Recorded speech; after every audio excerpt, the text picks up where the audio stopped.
And we're back with another episode of the Hole in the Soul podcast. I'm your co-host, Kevin Oldham.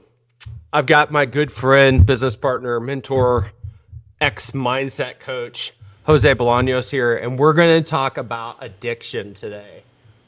Addiction impacts, I think, more people's lives than a lot of people will openly admit. My guess is if you asked, at least in the United States, 100 people, you'd probably hear from like 90 plus of them that they've had addiction impact their lives, either personally or through somebody they love or a family member, one way or another. It could be a coworker, could be a friend, whatever. And addiction in all sorts is it can be very bad. Let's just put it that way. And so we're going to talk about it. We're going to talk about addiction. Specifically, what we're going to talk about today, guys, are things related to myself and Jose's journey as it relates to addiction to alcohol, other substances, and how we approached addiction and kind of, you never get cured, right? But managing it, I guess, in a very positive way. So without further ado, Jose, my friend, welcome. Thank you. Yeah, definitely. One thing that comes up for me as you're saying that is the opposite, is sobriety. You can approach it as, we're going to talk about sobriety also. Yep. We're not just going to talk about addiction, but we're going to talk about our journey with sobriety. And that's another way to frame it also. Absolutely. Right? Yeah. Sobriety and addiction. I think origin stories help, like, so people know where we're coming from. Okay. You want to do yours first, or do you want me to do mine? I don't care. Why don't you go first? Why don't you talk about your sobriety journey? Yeah. Okay. So, wow. I'll start with the first drink. Start with the first drink. Let's go. Yep, let's do it. I'll start with the fact that, first of all, I was never peer pressured into consuming alcohol or drugs. I actually planned it for myself. It's like, I'm drinking this weekend. This is going to happen. Let's make it happen. How do we plan this out? Now, we are growing up in two different cultures, you and I. Here in Nicaragua, like I've told you, teenagers are, they're allowed to drink here. Our children start drinking since they're 15, 16. By that age, the parents are putting alcohol in the parties and facilitating it for people. So it's a whole different culture. So I, had my first drink, and I remember, and I say this because I think it really speaks into the fact that I already had a problem when I had that first drink. Was that when it first hit me, when I first got that buzz, it was like a religious experience for me. It was like, wow. Yeah, you really enjoyed it? I mean, like I was like, what the F?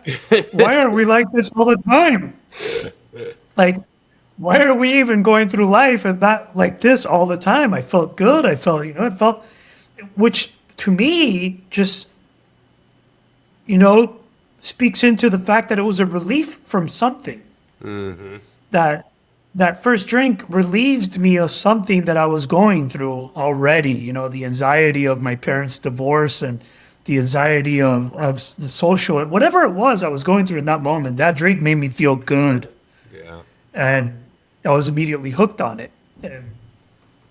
And then it just, the difference between what I believe is an alcoholic and a drug abuser or a substance abuser is that then I wanted to try something else. I had the curiosity to try marijuana. Mm-hmm. I remember the first time I got high, it was also a wow experience. And then I was like, what else is out there? And then it was just substance abuse. Like I was willing to try anything and everything. And I did. I explored with a whole bunch of substances, a whole bunch of drugs through my teenage years. And I was completely proactive about it. There was no peer pressure. It was like, let's go. Like, what else is there? And it was so fast, so quick, that my decision to sober up was at 21. I mean, I decided to sober up when I was 21, and I already had about 8 or 7 years of consuming substances.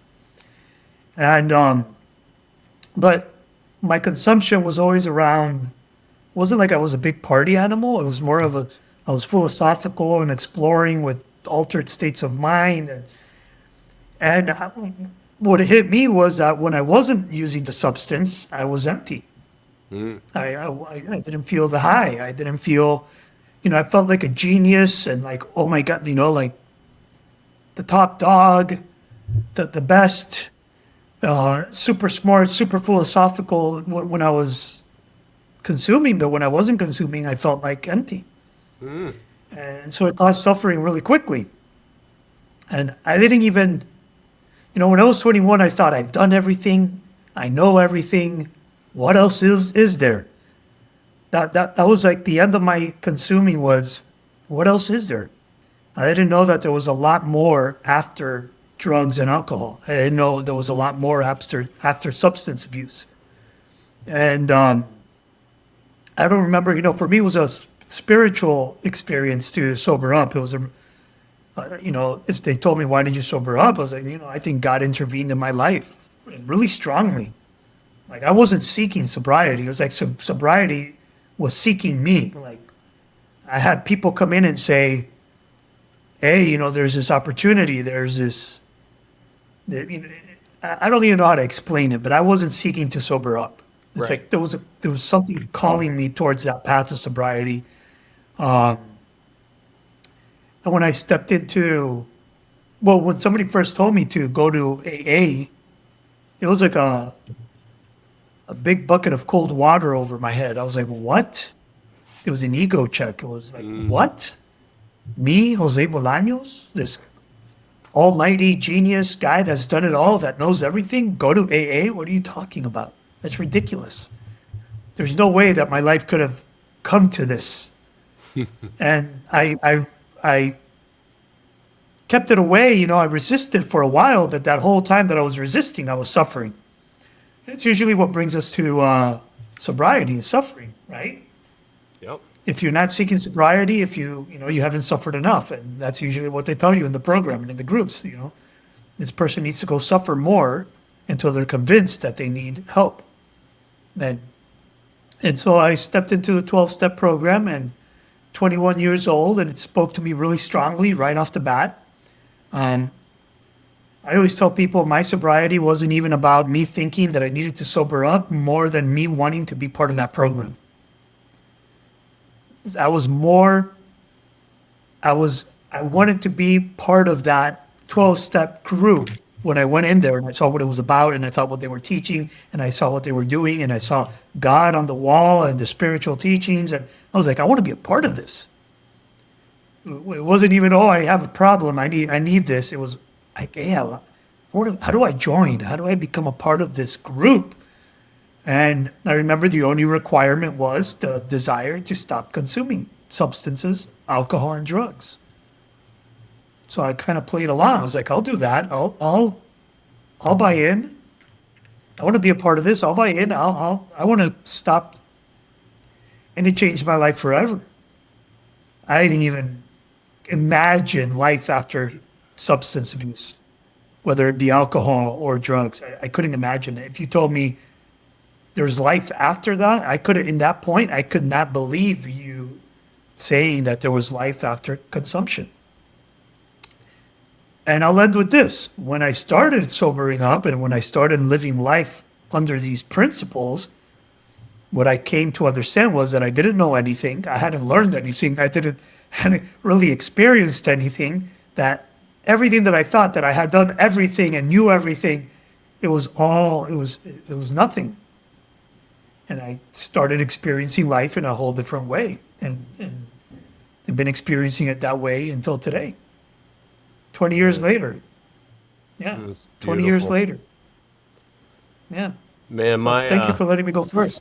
Yeah, no, that's cool. And I learned some things that I didn't know about your sobriety journey. I mean, I already knew most of it, but some of the details are always, it's always cool to hear some of the details, like some of the things that, I remember the first time I walked into an AA meeting, I didn't have that feeling that you had. I had this feeling that I wanted to bolt. I wanted to leave. I thought everybody was whining and stuff. And, you know, so anyway, I'll give you my testimony here and then we'll tap into what to do with all this stuff. And so I'm the opposite of you, man. I did not party really. I mean, everybody in the United States, will mess with underage drinking, but I don't even ever remember getting drunk really before I was like 20. I got a fake ID and was able to start going to some bars and things like that. And I didn't know I had a problem. But in hindsight, boy, did I have a freaking problem, because every time I drink, I get hammered. It wasn't this concept of just drinking and getting a buzz. That wasn't the KO way. Like, it just wasn't the way that I consumed alcohol initially, right? So I learned, as a matter of fact, even at 21, I started thinking back, like, start going to bars and things like that. Definitely getting hammered and closing the bar. Like, I was in Kansas City, the bars when I used to go out would close at 3 a.m. I was I'm gonna be at a bar closing it down. I mean, that was always fact. And it didn't matter if I had to wake up 4 hours later at 7 a.m. and go to work the next morning, which was a very common thing. And I think I haven't had alcohol as part of my life in almost 20 years. And I keep trying to reflect back on what was the allure of it and what was the why. And for me, I think I was trying to fill a hole in my soul. I just did not know it at that point in time. And it was the lack of being comfortable in my own skin. Like, I think that's really what it came down to. Like, some people might call it like social anxiety. If you get around other human beings and lock up or whatever, right? And so, like, I think that was my default state back then. And so alcohol was a lubricant to allow me to have more fun initially.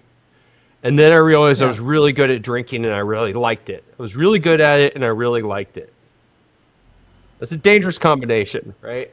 And so my drinking journey took a hard right. I can tell you the exact day it took a hard right. I mean, I can't tell you what the day was, but I'm going to tell you the circumstances. So if you're in Kansas City, you'll remember a club that we used to have, that Stu, who's still the nightclub guy in Kansas City. He's still creating great experiences for people in nightclubs, which is awesome. But Stuart had a bar in Westport, and back when I first went to it the first time, it was called the Coliseum, and then after that it was called Atlantis, XO, a variety of other names. So I went to the Coliseum, and ecstasy had become, and this is late 90s, so this isn't even 2000 yet. Ecstasy hit Kansas City at about the time that MDMA hit Kansas City at about the time that it hit every other market in the United States. Big time. Like, all of a sudden you looked around and everybody had pills. And a buddy of mine's sister gave me this green triangle. It was my first hit of ecstasy, MDMA. And you want to talk about enlightenment, opening the doors. Like, it was unreal feeling. I'm like, oh my gosh, this is euphoria. This is like, if everybody in the world felt this right now, like, the whole planet would be in harmony. How could you ever be angry? And it was this beautiful feeling that I still remember, that kind of like, I mean, they say that MDMA is not addictive, but it's a deeply, it definitely messes with the wiring in your head. And that put me on a path to pursuing, basically making sure that we went into the next weekend having a couple of hits of ecstasy. And that became like a project, like, all week, making sure that we had some so that we could go out to the party, to the clubs and party, right? And that initially was a fun thing. Initially it was a glamorous thing. Initially it was beautiful people having a beautiful time together and doing so in a way that harmless. It was harmless, absolutely, in a way that we thought was correct, because we were having so much fun. I still remember being at a stoplight once, I had a Jeep Wrangler, had the doors off. I had some friends in the vehicle, and we had partied like the night before. And I remember pulling up to somebody at a stoplight and being like, dude, they're going through life so boring. If they knew what fun could be, boy, I feel sorry for that soul. I remember thinking that and saying that to my friends. And I'm like, what a messed up way The of thinking. irony. Oh my God. It's just so jacked up, right?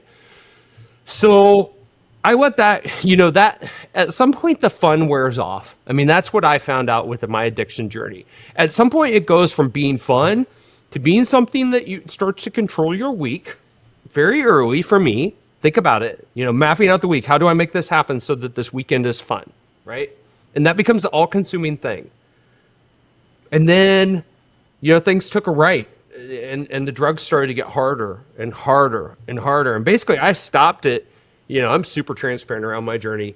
Never did heroin, never did crack, never did like the big hard nose. There were hard lines I wasn't willing to cross, but man, were there lines I bumped up against. And then as those lines started to get harder and harder towards the end of my addiction journey, I realized that I was in this vicious cycle of consuming alcohol to basically, hey, let's have some booze. Oh, great. The booze, the alcohol will lower your inhibition. And it's like, all right, let's get fill in the blank, whatever it is, usually a stimulant. Oh, great. Too much of the stimulant. Let's get some alcohol. But instead of the beer, let's layer in vodka. Yeah. Like, oh, you got a buddy who's got a wholesale or owns a liquor store. Let's start buying cases of Stoli at wholesale and keeping them around the house because that's a normal thing, right? Yeah. Cases of vodka, like 12 bottles or whatever was in it. And so I let this go on and I let this be my life, my identity, my life and my identity for a solid, call it 6 to 7 years, long years of my life, where my social circle were people who abused drugs and alcohol. My home, my first home became the place where everybody would come after the bars closed. It would be our after party space. Like that. Yeah, I wanted to be like the center of attention. I like to have fun. And then one day you look up and people start dying. People start getting arrested. Friends make bad decisions. One of my very best friends decided to commit suicide and jump off a bridge onto a highway. And just things got really, really dark really freaking quickly. I mean, just very, very quickly. I'm talking within a 12-month period, things went from, hey, like this is kind of fun to, hey, this is really dark and depressing. And so, I'm approaching 30 at this point, right? Like I'm in my late 20s. I didn't start partying until afterwards. Like the wheels fell off the bus. And I think as a parent, this is the most horrifying thing for me. Because I know my dad listens to this episode. Dad, there's nothing you and mom could have done to change things. You did a great job raising me. This is all just me. And I think that's the most scary thing for me is that you can raise a kid and they can be amazing, can be a good student and everything. They can leave the house, they can still go off the rails. Yeah. So to put a punctuation mark on this, scary. Yeah, it is very scary. I checked myself into an addiction recovery unit here in Kansas City. It's a hospital. They had an outpatient program. I think I went like 5 days a week, Monday through Friday. I was with people my age, peers, as well as people that were younger and older than me, who had crossed the line and who had chosen drugs that were harder. And I still think about this kiddo. This is 2 decades ago. I wonder, did he make it? He had heroin problems. He washed out of my 30-day program, and I never know what happened to that person. And my hope for him is that he lived and he's doing well. But the reality is, a lot of people that go to addiction recovery units sometimes die. They don't make it. So I feel fortunate that I got a foundation there. Part of the journey there was also go to AA. It was not the saving grace for me. It was weird. I don't know. To me, it was not the key to my sobriety like it has been for a lot of other people. And I think the reason that I realized that is that alcohol isn't my addiction. Anything that makes me feel good is my addiction. And what I've always told people is that if I drink alcohol, what happens is next thing you know, I want to, get an 8 ball of cocaine or whatever it is. Like it just leads to bad things happening. I can let the tape play. It goes really, really bad, really, really quick. I know that. I've seen that occur in my life. I've seen that occur in others' lives. So I now have the awareness to know that those are lines that Kevin can't cross accidentally or intentionally. And Yeah. the You're whole the allergic thing, to alcohol. yeah, I'm allergic. I have a pouring problem. I have a drinking problem, meaning I drink too much. I'm always thirsty. You know, whatever it is, it just doesn't work with me. And I'm thankful I figured that out. I'm thankful I figured that out before it killed me, because as I've gotten to be into my 30s and 40s, you know, I can name off a handful of people that died from like alcohol poisoning, or not poisoning, but just alcoholism. One of which I went to hospice, the same hospice that my mom passed away in, to say goodbye to her, and she was in her 30s. You know, In her 30s.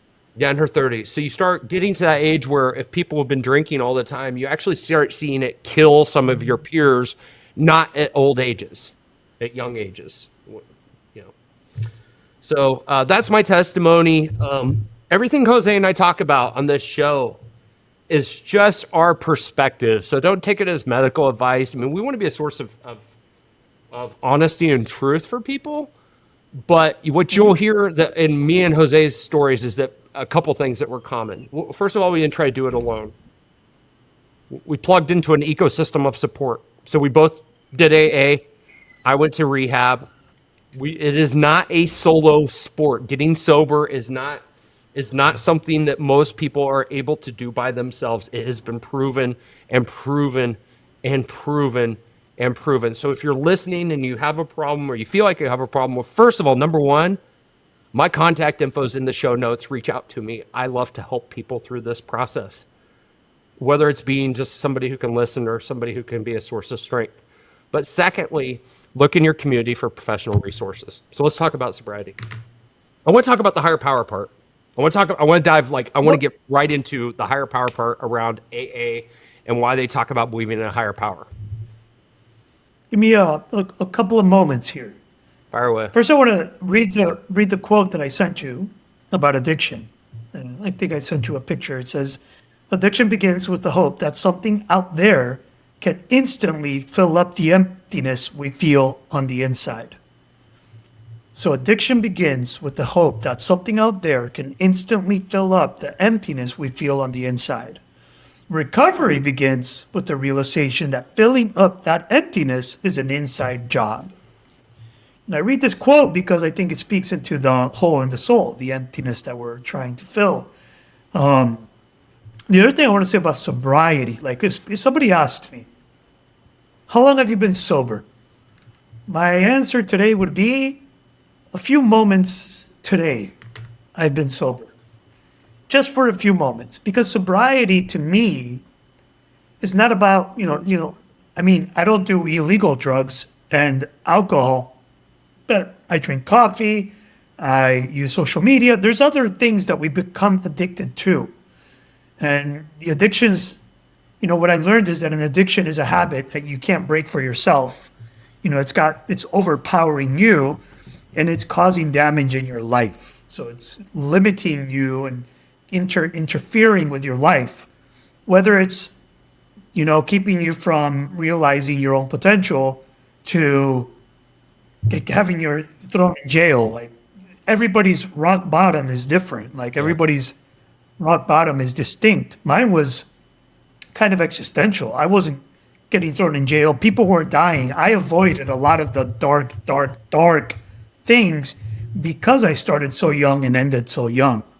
Like the real dark stuff started when I quit. When I quit, that's when my friends started having the consequences that you're talking about. Death, jail, and so on and so forth. We weren't there yet. So I got out before things got really bad. I'm thankful and for my that rock for bottom you. is just I'm thankful for that for you, because it is hard. Oh, thank you. When you hit that rock bottom, because most people have to hit it, and you hit that. When you were talking about your testimony, you alluded to that, right? And it is rock bottom. Yeah. I hit rock bottom. You didn't have to have a rock bottom moment, which is pretty cool and empowering to hear. Yeah. Well, I had suffering, but it was more existential. It was more like I didn't feel good. I felt I had a lot of potential, and I kind of realized, dude, you're wasting your life away. You are on the wrong path. You got so much more to offer. And I had people intervene and tell me that. I had people come in and say, dude, you're meant for something different, and this isn't it. Like, you're seeking truth, and you're seeking to fill that hole in the wrong direction. And it clicked with me because I had the right people intervene without me actually seeking them out. But I do believe what you said is true, is that you can't do this on your own. It is important to connect with people that have been on this path and are on this path. But sobriety, to me, is moments of sobriety throughout my day. To be sober is to be whole. There's those moments where I feel that hole in my soul is filled. And I have those moments throughout my day. And there are moments when I don't have that and I'm not sober. And I'm looking for sugar or porn or social media or likes or whatever it is to fill that hole. So we got rid of the hard drugs, of the illegal stuff, of the stuff that can get you in a lot of trouble. But I still deal with the little addictions of the everyday, and managing that. I mean, we talked about nicotine. We can talk about energy drinks. We can talk about a whole bunch of stuff. And the other is, going towards what you're saying, the hole in the soul, they point to a higher power. They point to, it seems that the healing comes from believing in a higher power, and whatever that means for each person as they see it for themselves. So just wanted to speak into that. Sobriety, it's moments of sobriety. It's not absolute sobriety. We're always in this back and forth. But we are doing the self-work every day to not fall back into that, into that destructive lifestyle. Yeah. I think it's worth also saying that not everybody that has a problem with alcohol is doing the hard stuff, is getting in trouble. I mean, some people are using alcohol and other stuff every day. Maybe they're functional, but it's still an addiction and it's still a problem. It's still keeping them from realizing their best self. That was me 100%. I mean, I was employee of the year, star employee. I mean, when the bombs were dropped to whether it was my coworkers, like I still remember my dear friend Am Rogers being like, what? I'm like, I held it well. I mean, people knew I liked to party, but to the extent, it was like leading 2 freaking lives. I mean, it was artful, right? So I think there's a lot of people that are able to do that. And then when you're able to do that, the story you typically tell yourself, because it's the story I told myself, is that it's good. Like, I don't have a problem. If I had a problem, I'd be messing up at work. I wouldn't be getting raises. I wouldn't be getting promotions. I wouldn't buy a house, a new car, whatever it is, right? I wouldn't be this productive member of society. Bullshit. Bullshit, bullshit, bullshit, bullshit, bullshit, bullshit. One more time, bullshit. That was the biggest thing that I think kept me on the path of self-destruction, was that story that I kept telling myself. Success. Absolutely. I was killing it on the outside. I was the most successful of the people that I partied with. They all were like, wow, Kevin O's got a great job, and all this stuff. Bought a house when I was 21, drove a Beamer, didn't worry about money that much until I did, because I was blowing it on things that were going elsewhere, substances, wow. Right? So if that's you, I mean, think about that, listeners. If you're somebody who's like, yeah, this stuff consumes my life. Like, I know it consumes my life. I'm thinking about it all the time, but yeah, I'm still a great parent and all these things. Maybe you're not. Maybe it's holding you back. Maybe you're telling yourself a story that would be better served by you considering removing something out of your life. So, and great point about it not just being chemical stuff. I mean, we all, I think, deal with addictions. These things, these devices are probably the number one thing that I think society is addicted to. So where do we go from here? We act out. I want to talk about the spiritual part, because the spiritual part's huge, man. Yet I poo-pooed on it at the beginning. So when when you go to AA, or if we read the Serenity Prayer, right? which is what you do at the end of AA. You read the first half of it. It talks about higher power. And when I got sober, to me, those words didn't mean anything. Like I wasn't a follower of God. I didn't. It's not. It wasn't that I wasn't a follower of God. I wasn't atheist. I never gave it attention. I never gave it higher power. Like I never even thought about it. It wasn't part of my life. It wasn't something that. So you get this newly sober person who walks into this place and says, "Hey, I'm going to stop drinking alcohol and doing stuff that's bad." At the same time, you want me to believe in something that I've never even thought really impacted my world. It was a very uncomfortable place for me to be. Yeah. That is fascinating to me, and I'll tell you why. Because before I chose to sober up, I had realized that I was looking for a higher power. I was looking for God in my consumption. I was looking for something to fill that hole in my soul. And a friend of mine gave me a book. It's called Valkyries. It's about angels, and it's by Paulo Coelho.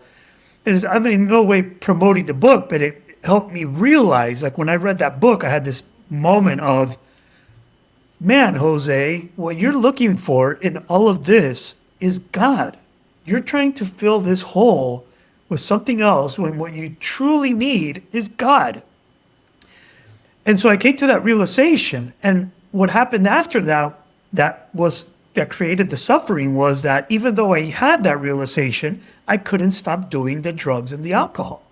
Like I knew that I was looking in the wrong place, and I was doing the wrong thing, and I wanted to stop and I couldn't stop. So there was a desire for myself. This wasn't something that somebody told me, you need to stop or you have a problem. This was, shit, I'm wasting my time here. I'm looking for something more spiritual. I need to stop this. And oh shit, I can't. Like for the life of me, I say I'm not going to do it again, and here I am doing it again. And that's when I noticed you have a freaking problem. So when I stepped into AA, I didn't know what AA was about. I knew nothing about AA. So I sit down and I look around, and it's all about the higher power. So to me, it was like, oh my God, this they're talking about what I'm looking for. I was already seeking this, like the opposite from you. You're like, I'm not even looking for this shit, and you're trying to tell me that this is what I need. For me, it was, oh my God, I'm looking for this, and here it is. This is, oh my, they're talking about God. They're talking, I didn't know this. So I kind of felt that God grabbed me by the hand and sat me in AA and said, this is where you need to be. And it was an answer to something that I was already looking for. Yeah. So it fit in really well with what I wanted. That's why I told you I wanted to be a part of it, because it was spiritual, because of the higher power, because I felt that God put me there. And it's interesting to hear your point where I get there. I'm not looking for God, buddy. Why are you trying to push this down my throat as a solution? It was a turnoff. It was a big turnoff, because I'm like, man, hold on. I got too much going on here. I'm still trying to figure out who I am. Now you're layering this on top. I'm not it was too much for somebody who wasn't ready for it. Who was, what it's like the first year you're sober, the first 5 years. It's like you're trying to figure out who the hell you are. A lot of times your peer group will turn over. You'll have to, if you're younger, right? A lot of times your peer group will turn over. As you're older, that's not the case anymore. Well, I was 21. All my friends abandoned me. Like, they didn't invite me to their weddings because I didn't drink. They're like, he doesn't drink anyway, so why the hell? So let's save that plate. Like, let's not waste money on him. He doesn't drink. He's a cheap date, though. You won't run up the liquor bill. I mean, we're like the best attendees at your events because we don't drink the alcohol. Yeah, but I mean, when you go into AA, they tell you, I don't know if they give you the three. They call them here the three weapons or the three tools. It's don't hang out with people that consume, don't go to places where you used to consume, and come to your meeting every day. And so it was difficult to see my life beyond my friends, beyond my identity. I had built an identity, and people who drink and people who have problem with alcohol can't imagine their life without it. They cannot imagine a life without alcohol or substance abuse. And if you can't imagine your life without it, then I'd say you probably have a problem with it. Like, if you take this out of your life and you think it's going to be like, oh my God, what are you talking? I'm working with a client right now that's exploring this possibility that he might have a problem. And he's like, but what am I going to do with my time? What am I going to do with my life? If I stop drinking, well, what am I going to do? And if that's the case, you've probably built your whole life around this substance abuse and alcohol and filling your life with this. A lack of depth. We talk about that, a lack of depth in your life. That's exactly where I was. I mean, and what's kind of cool is a lot of those friends, thanks to social media, like we're connected, which is awesome. Like we've reconnected. A lot of them realized that, hey, this is a time of life for your 20s, your younger years, and have gotten sober. Some haven't. But I think one of the cool things that I've seen now, like this journey of deciding to make a change for myself personally, is how it's helped others. They may be seeing me make a hard decision that's empowered them or encouraged them to maybe take a step in their sobriety journey, or at least consider it, and maybe that's part of why, like this podcast, VUCA Fit, our business, all makes sense to me. It's like, all right, this is where we're supposed to be working and doing some work, is because we can help people identify that maybe life doesn't have to suck and be dependent upon chemicals. What were you gonna say? Well, and that you can find better coping mechanisms. You can find better ways to manage your emotions. I mean, when I learned about addiction, I was told that it's a spiritual, emotional, mental sickness or illness. I don't know how they consider it today, but back in the day, I mean, that's what we're told. It's an emotional, spiritual, and mental sickness. The alcohol is not the problem. That's the medicine. That's what you're easing the pain with. That's what you're self-medicating with.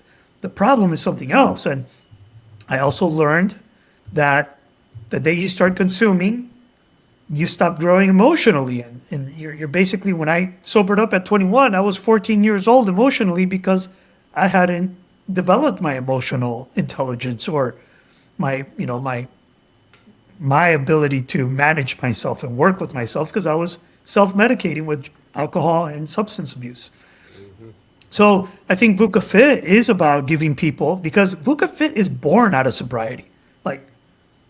Like shit, my work and what we do and everything, this is how I learned to cope with life.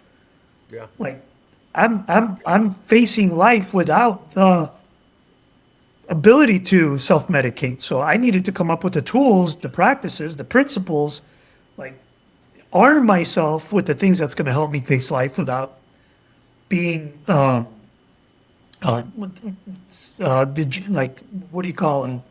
like damaging and hurting myself, in actually building yourself up. So I had this concept when I started coaching. I would call them degenerative practices and generative practices. And I would use examples like generative practices are practices that when you implement them, they help you manage what you're facing, but they also strengthen you.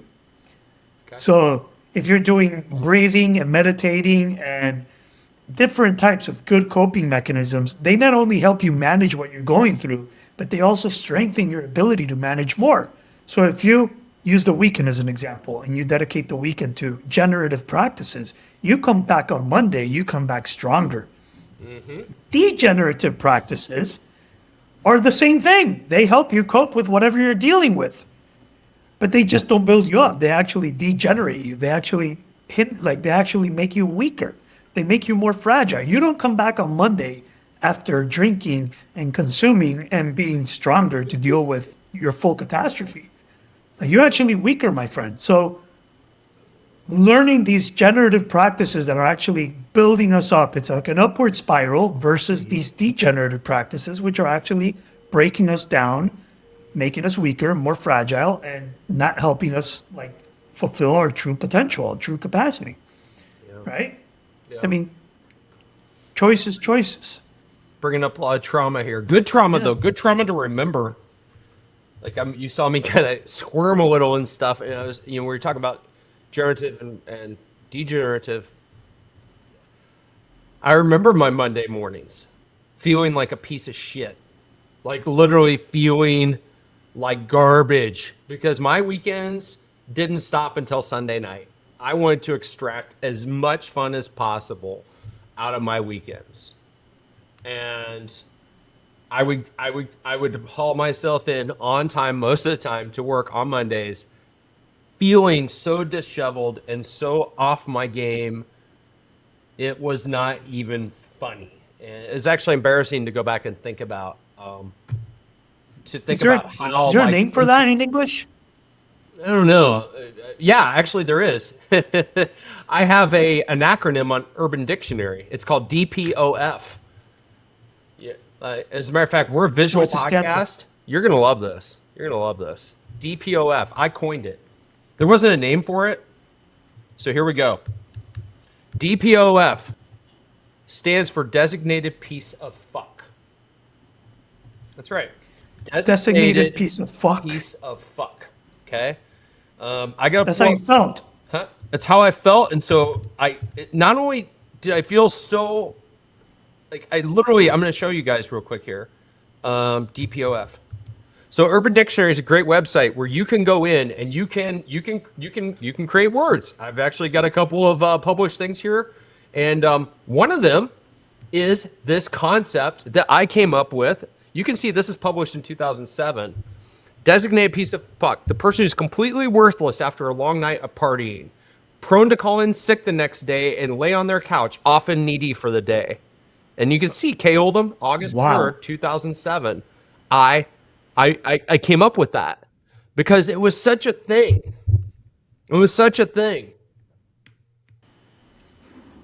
That's your doggy? Is that your dog you're snapping at? No, it's my son. Your son? Oh man, I love it. But yeah, I mean, we don't want people to feel like that because that's a feeling that I had all the time. And it was almost like Jekyll and Hyde, like having different personalities. Like that alone in itself was exhausting. So I don't want people to suffer like that. And you know that there's a ton of people that suffer. But it is fascinating that you actually came up with an Urban Dictionary acronym for this feeling. We have a little more formal name for it. It's the moral hangover. La goma moral. Goma is hangover in Spanish, but it's the moral hangover. The DPOF, that's designated piece of fuck. Yeah, that's the moral hangover. Yeah. It's how I felt. I'm that person today. Yeah. I am the piece of shit. I mean, you can see it right there. You're having a moral hangover. Yourself. It's like it makes you feel like you're a sub version of yourself, and that your self-worth is in the toilet, but yet you're going to go put on this happy face. And I'll tell you, man, that's an exhausting freaking journey to go on. Which I think leads us to to what? I was going to say to like the difference between getting sober 20 years ago, like you and I did, or 30 years ago, versus getting sober today. I want to talk about the environment. But was there something else you want to talk about when we were talking about like our past and how it made us feel and how we got sober and such? Well, just, I follow Gabor Mate. Gabor Mate, he's a big thinker on addiction. He's Gabor.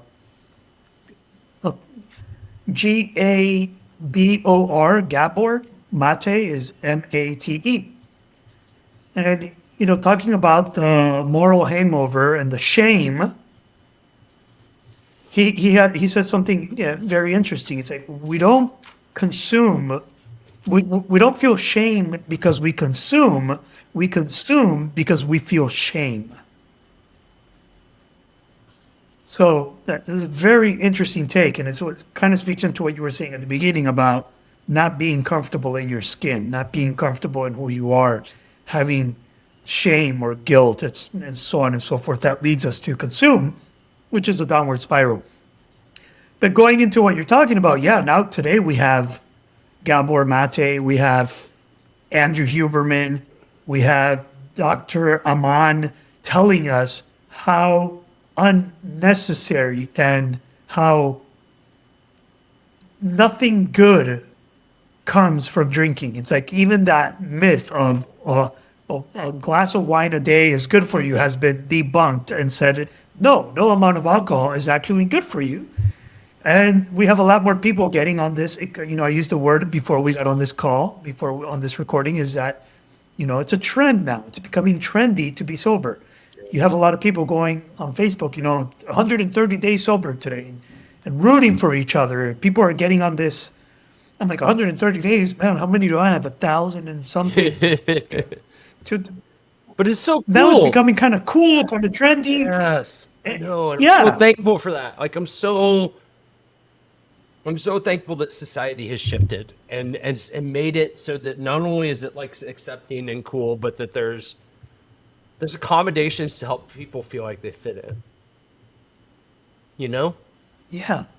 And I like it as a parent also. I like it, the fact that it's cool to not be, Yes. because my kids are going to be they might be more inclined to say, I'm just going to be sober. This isn't really useful. It's not really cool. And you have society telling them that, it's good to be sober. It's good to not drink. It's actually a good thing. And people are aspiring to sobriety. There's people today aspiring to sobriety. We weren't aspiring to sobriety. We kind of were forced into the thing. Yeah. I wasn't looking for it at all. Nowadays, It was like boom, boom, boom. Like 48 hours I was at rehab. yeah. Like, well, I'm out. know? I mean, that's what I always do, though. The Irish goodbye. I'm like, well, peace out, everybody. I'm done. been fun hanging out with you for the past 7 years. Somebody else is going to do the blow. I'm going to leave and go get sober and see what that's like, because I'm going to kill myself if I keep doing this. Yeah. And you have a lot of mentors, a lot of people leading masterminds, like Annette Milet. I don't know if he's sober, but I think he talks about sobriety, and a whole bunch of other mastermind leaders that, are promoting sobriety. And this is amazing. This is cool. It's super cool. I love it because it's being normalized, and you have scientists and other people telling you there's absolutely no benefit to this. It actually limits living your potential. Yeah, it can kill you. And I'm not speaking anything against it. Like, I'm not speaking. No, I'm like, not here carrying the flag. This is a judgment-free freaking place. Right? This is a choice. Like, yes. Like, dude, like my best friends. My wife, she consumes alcohol. Great, that's awesome. And that's the other thing I think we should talk about. It's like, if you're in a family unit or you have close friends and you're getting sober, that's on you. Don't make the other people around you change because you're fucked up. That's not fair. It's not fair. It's not required. As a matter of fact, it's going to sabotage things. Just because you've got issues, it's just like if I had cancer, I'm not going to make my wife take chemo too because I've got cancer. Guess what? It's a disease. Get your own treatment plan, right? It doesn't mean that everybody else has to follow your shoes. And that's one thing that I did not get when I got sober. I had a lot of animosity. I walked around. I don't think any of us. I felt deprived. I don't believe any of us get that. Yeah. I think we all think, hey, You with me? I gotta fix it. If I'm broken, the people around me gotta be, I don't know.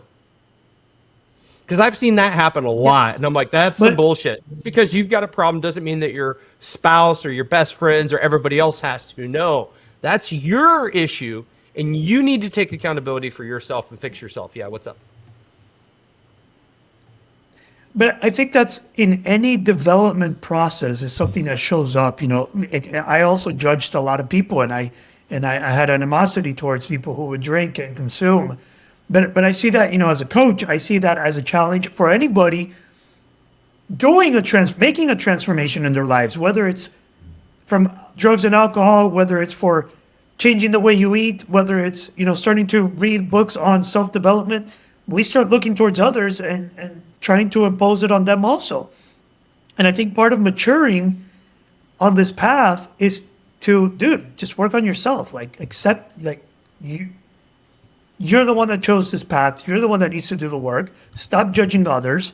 Stop trying to force others into the same path that you're on. The work then becomes accepting others for who they are. And let's not even get to the fact that some of these people, my father died of alcoholism, and I tried to change him until he put me in my place. And then what I had to do was learn to accept it. Yeah. Yeah. And that's the thing, man. Like, addicts are the smartest people in the world until we're not. Let me say that again. Or we think we're the smartest people in the world until we're not. Because an addict, most of the time, if they're not ready to change, you can nudge. You can make some nudges. You can support. You can provide resources. But you can't force somebody to do something that they don't want to do and expect that change to last. That's the issue. You might get a temporary thing. Like, you might say, hey, I'm going to leave you. I'm in a romantic relationship. If you don't get your stuff together, if you don't sober up, I'm going to leave you. Okay, cool. Now I'm saying, as the person who's consuming, I'm faced with something, right? Well, you might try to do it to save your relationship, but you're not doing it to save yourself. And therefore, it's probably not going to work. Yeah. I sobered up when I met my wife, but I didn't sober up because I met my wife. And that's really key to put out there is, yeah, we got lucky, not just she got lucky. She obviously got lucky. Like, she's lucky woman. She's very lucky, but let's go ahead and say that she's very lucky. You've outkicked your punt coverage as well, as we like to say in the United States. You're out of your league, Jose. We both are. We know it. So let's go. But I did it for myself. I didn't do it for our relationship. I did it for myself. It was just coincidence that we were, starting to build a relationship together. And it definitely helped building my relationship with her sobriety, for sure. But it wasn't the reason for my sobriety. The reason for my sobriety was my own choice. But the other thing I want to say before we start wrapping up here is that somebody might be listening to this that has a family member who has a problem. A husband, a father, a brother, somebody. I have people come up to me all the time. I have this family member that I want to help. How do I help them? And I want to say that what I've found, the best way to help them is to help yourself. And so there are these groups of Al-Anon. I don't know if you know what Al-Anon is. Yeah, Al-Anon. So We've got that in the States. Al-Anon. Absolutely.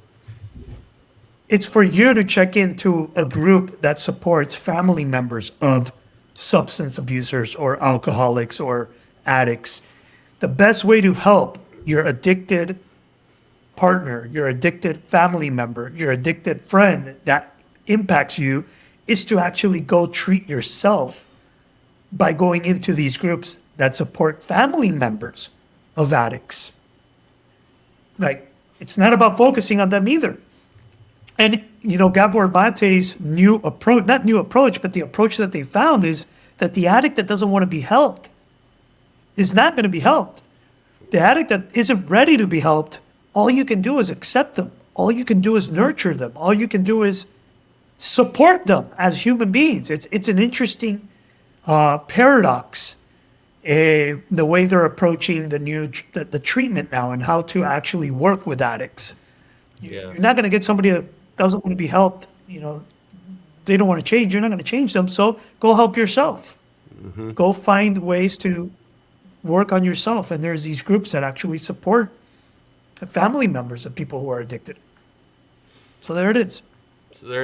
This is a huge topic. We're not done. As a matter of fact, I just sent Jose a message. We're going to break this into 2 episodes. So check back next week for part 2 of this conversation, addiction.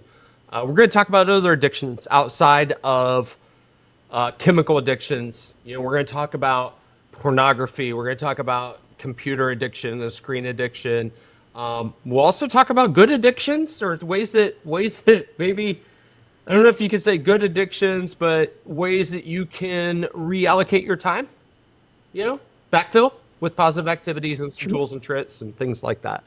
So until next week, I'm Kevin Oldham, my co-host and good friend Jose Bolaños. We want to wish you a phenomenal week and be well. Beautiful.